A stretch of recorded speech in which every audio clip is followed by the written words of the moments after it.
Senhor esteja convosco. Ele está no meio de nós. Proclamação do Evangelho de Jesus Cristo segundo Lucas. Glória a vós, Senhor. Naquele tempo, disse Jesus a seus discípulos: o Filho do Homem deve sofrer muito, ser rejeitado pelos anciãos, pelos sumos sacerdotes e pelos doutores da lei. Deve ser morto e ressuscitar no terceiro dia.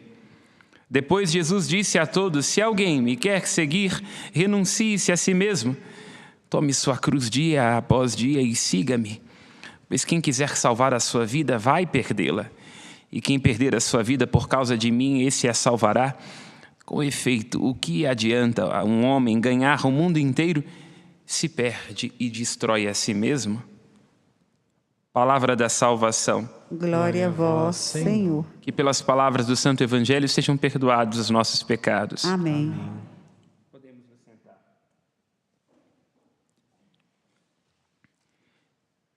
Encontramos-nos na primeira leitura do livro do Deuteronômio diante de um dos maiores desafios da nossa condição humana: lidar com a liberdade. A liberdade é uma daquelas coisas que a gente aprende desde muito jovem a reivindicar. Quem é que lembre com sinceridade da própria adolescência ou tem um filho adolescente dentro de casa, terá um exemplo claro desta anarquia. Querer ser livre para determinar-se, para fazer o que quer, para seguir os próprios desejos, as próprias vontades. A liberdade é, portanto, a grande reivindicação da condição humana e nada de errado em querer ser livre. Quando no livro do Gênesis se diz que o homem e a mulher são criados à imagem e semelhança de Deus, o que o Senhor nos ajuda a entender por detrás desta poesia maravilhosa das primeiras páginas das Escrituras é de que nós, como nenhuma outra criatura é capaz de ser, temos um coração aberto para decidirmos em que direções iremos caminhar, quais caminhos iremos singrar, quais serão os nossos sonhos, quais são os nossos gostos, e assim nos movimentamos na direção daquilo que queremos, e a isso nós chamamos vontade. A vontade é isso, ter diante dos olhos ou ao alcance dos lábios um bem e se movimentar na direção dele. Portanto, somos feitos à imagem e semelhança do próprio Deus, porque este foi o maior de todos os presentes que ele nos deu. Se nós observamos bem, os animais, as plantas um pouco menos, têm uma certa dose de controle sobre o seu movimento. Os animais têm um certo controle sobre as suas percepções, as suas emoções, sobre o seu movimentar-se, mas só o homem é consciente de si. Nunca haverá cachorro que irá angustiar-se depois de ter tomado uma decisão. O cachorro, os pássaros da cerca da piedade, os animais se satisfazem, não entram em crise de consciência com as suas decisões. Mas nós, ao contrário, depois de anos de casado, colocamos a mão na testa e nos perguntamos: será que fiz a escolha certa, meu Deus? Depois de escolher um emprego ou escolher viajar para este ou para aquele lugar, nós nos perguntamos: onde foi que eu amarrei a minha égua? Perceba, nós como seres humanos somos sempre responsáveis pelas nossas escolhas. E são elas que nos realizam ou que nos viram do avesso.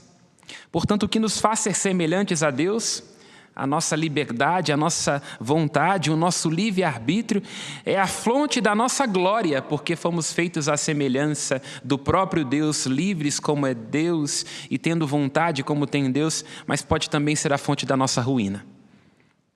Uma escolha inadequada sobre a própria liberdade ou o uso da própria vontade pode nos arruinar profundamente. É justamente porque nós podemos ser várias coisas e ao longo da vida nós podemos ser isto ou aquilo, porque nós podemos ser, é justamente porque nós temos um peito com muitas aberturas que a vida compreende a possibilidade dos riscos. Portanto, o maior de todos os desafios humanos é lidar com essas duas variáveis, a liberdade do poder ser e a violência da própria vontade. E é neste lugar que encontra-se a proposta do livro do Deuteronômio, que nós acabamos de escutar. lembrando-nos lá do livro do Gênesis, como uma reminiscência, assim como o homem, quando é criado, é colocado diante da árvore do conhecimento do bem e do mal, agora o Senhor, pela boca de Moisés, o maior dos profetas, diz: está diante de vós a escolha pela morte ou pela vida, a escolha pelo encontro ou pelo desencontro, pela luz ou pelas trevas, pelo bem ou pela desgraça.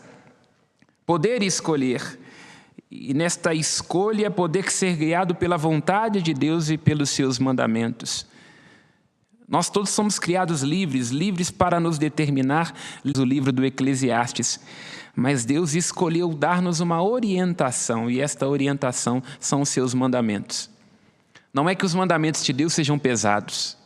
Não é que os mandamentos de Deus queiram cercear a nossa liberdade, mas eles são um caminho, uma rota segura para a felicidade e para a realização, porque sem a luz dos mandamentos de Deus e sem se orientar por Ele, aquilo que poderia parecer uma liberdade termina nos virando do avesso. E todos nós, olhando com sinceridade para a própria vida, tomamos consciência do que nós somos quando somos abandonados ao nosso próprio querer. Tudo que nós dizemos querer, nós não queremos tanto assim quando alcançamos. Todos nós podemos dizer que todos os dias: eu nunca quis realmente aquilo que realmente quisesse. E a vida vai sendo sempre este jogo. Por um instante nós nos alcançamos e no outro nós somos sequestrados de nós mesmos por aquilo que nós queremos. Portanto, embora a liberdade e a vontade seja o grande presente que Deus nos deu, ela não pode ser absoluta. Porque um exercício da própria liberdade absoluto nos leva a devorar uns aos outros. Porque torna-se um exercício de libertinagem e nos vira do avesso. Como diz o filósofo, os nossos direitos, a nossa liberdade, sempre esbarram onde começam os direitos dos outros. E é para isso que quer nos ajudar a lei de Deus, entende? Ela quer pôr limites à violência do nosso desejo. Ela quer pôr limites ao nosso egoísmo. Ela quer pôr limites ao nosso desejo de fazer tudo converter à nossa vontade, e aí terminamos morrendo, terminando sendo sufocados. É por isso que há essa exigência fundamental. Ama o Senhor Deus, dá-lhe ouvidos, segue os seus caminhos, guarda os seus mandamentos. E aí o versículo 17 da primeira leitura que nós escutamos nos dá uma luz profunda, que nós devemos evitar que o nosso coração seja desviado. Um coração desviado é um coração que não escuta. Um coração desviado é um coração que se perdeu.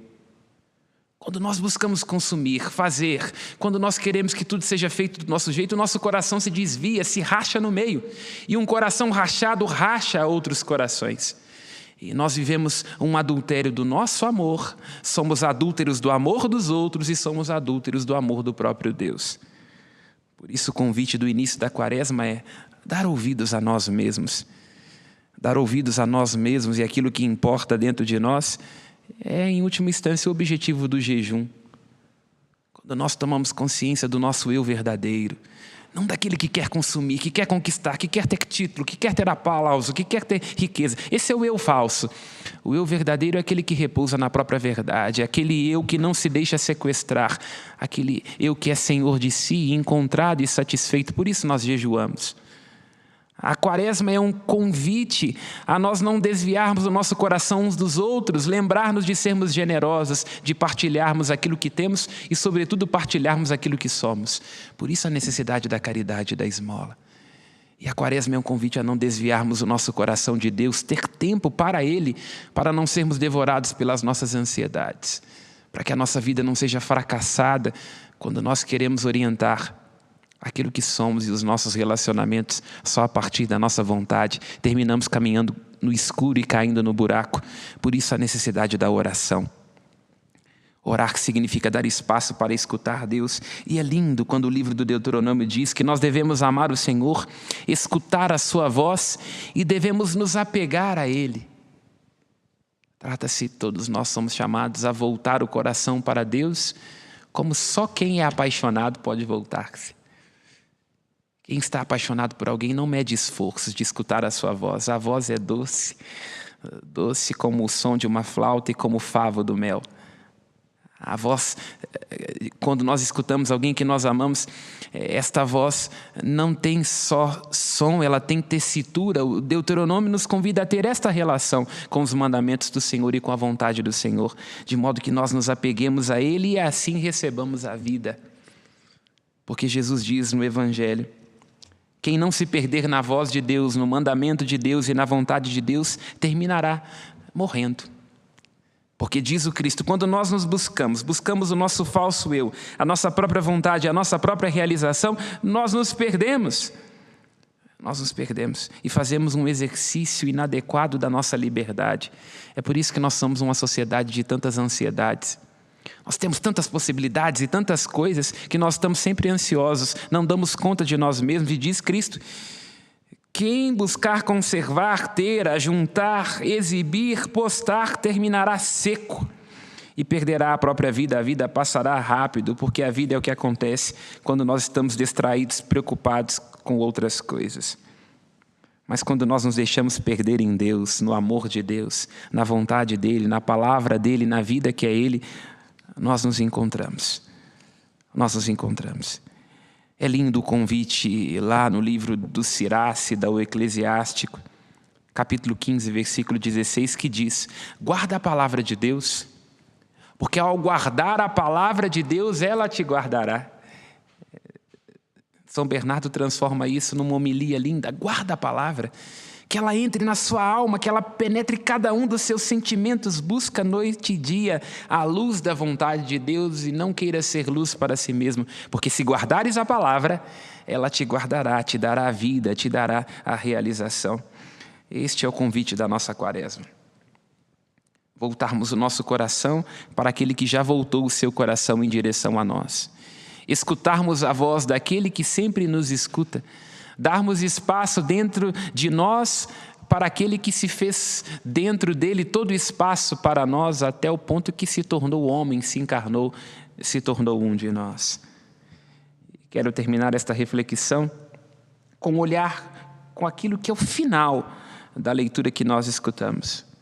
Assim se diz no livro do Deuteronômio, que aquele que obedece à voz de Deus, apega-se a Ele, terá a chance de habitar na terra prometida a Abraão, Isaque e Jacó. Os judeus antes de Cristo imaginavam que esta terra correspondia a Israel. Mas nós, como cristãos, entendemos que esta terra, este poder morar em Deus é mais profundo. Não se trata de um lugar. Porque, inclusive, quando nós queremos lugares e posições, nós nos sentimos sempre despatriados, né? A gente nunca cabe no coração do outro, né? Eu queria que a minha esposa me amasse assim, eu queria que ele me amasse assim, mas não dá conta, a gente se sente despatriado. Eu queria morar em tal lugar, ter tal coisa, a gente acaba não alcançando, ou quando alcança aquilo não é suficiente. Perceba, nós como seres humanos somos sempre despatriados. E o povo judeu, em última instância, percebeu que esta terra não é um lugar físico.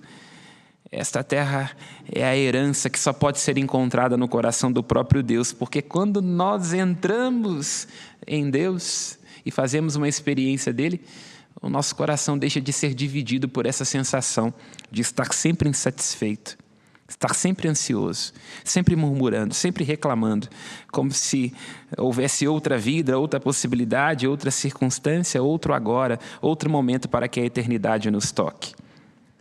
E como diz o Salmo, quem fizer esta experiência de deixar de ser despatriado para encontrar a sua pátria no coração, na herança, nos mandamentos de Deus, que são uma estrada, um caminho certo, falar a experiência de ser como uma árvore que à beira da torrente está plantada, porque o amor de Deus nos realiza profundamente, nos satisfaz.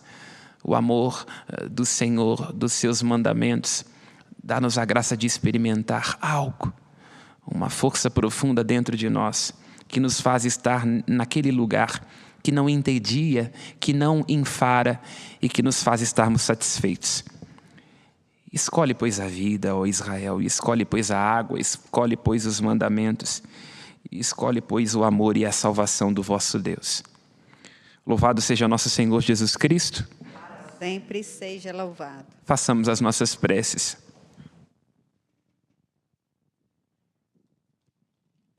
A nossa resposta será: mostrai-nos